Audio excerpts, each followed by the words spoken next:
321 ईसा पूर्व चंद्रगुप्त मौर्य ने मौर्य साम्राज्य की नींव रखी और मगध को एक ऐसा साम्राज्य दिया जिसकी सीमाएं अफगानिस्तान से कर्नाटक तक फैली थीं।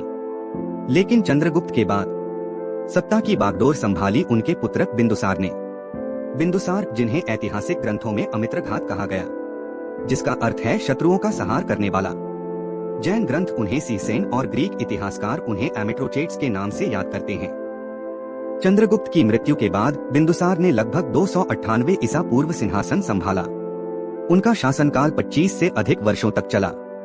इस अवधि में मौर्य साम्राज्य की शक्ति और भी बढ़ी और दक्षिण की ओर विस्तार शुरू हुआ। कहा जाता है कि बिंदुसार ने दक्कन के अनेक राज्यों को मौर्य साम्राज्य में मिलाया।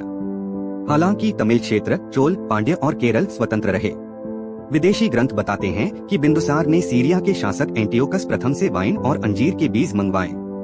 यह इस बात का प्रमाण है कि मौर्य साम्राज्य न केवल सैन्य शक्ति में बल्कि कूटनीति और व्यापार में भी समृद्ध था।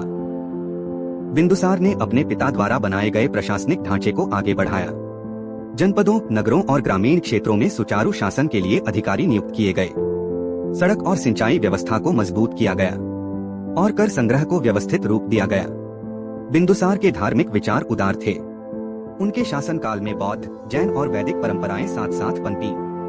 यही विविधता मौर्य शासन की विशेषता थी। लगभग 273 ईसा पूर्व बिंदुसार का निधन हुआ। उनके बाद उनके पुत्र अशोक ने सिंहासन संभाला और मौर्य साम्राज्य को उसकी सबसे ऊंची ऐतिहासिक पहचान दिलाई। बिंदुसार को भले ही अशोक जैसी प्रसिद्धि न मिली हो, लेकिन इतिहास गवाह है कि उनके बिना अशोक का साम्राज्य संभव न होता। उन्होंने वह नींव मजबूत की जिस पर मौर्य साम्राज्य का स्वर्ण युग खड़ा हुआ। यह थी कहानी मौर्य साम्राज्य के दूसरे सम्राट बिंदुसार की, एक ऐसे शासक की जिसने युद्ध से अधिक शांति और विस्तार से अधिक स्थिरता को महत्व दिया। अगर वीडियो में दी जानकारी आपको अच्छी लगी हो तो लाइक करें। ऐसे ही और जानकारी के लिए चैनल को सब्सक्राइब और शेयर करें।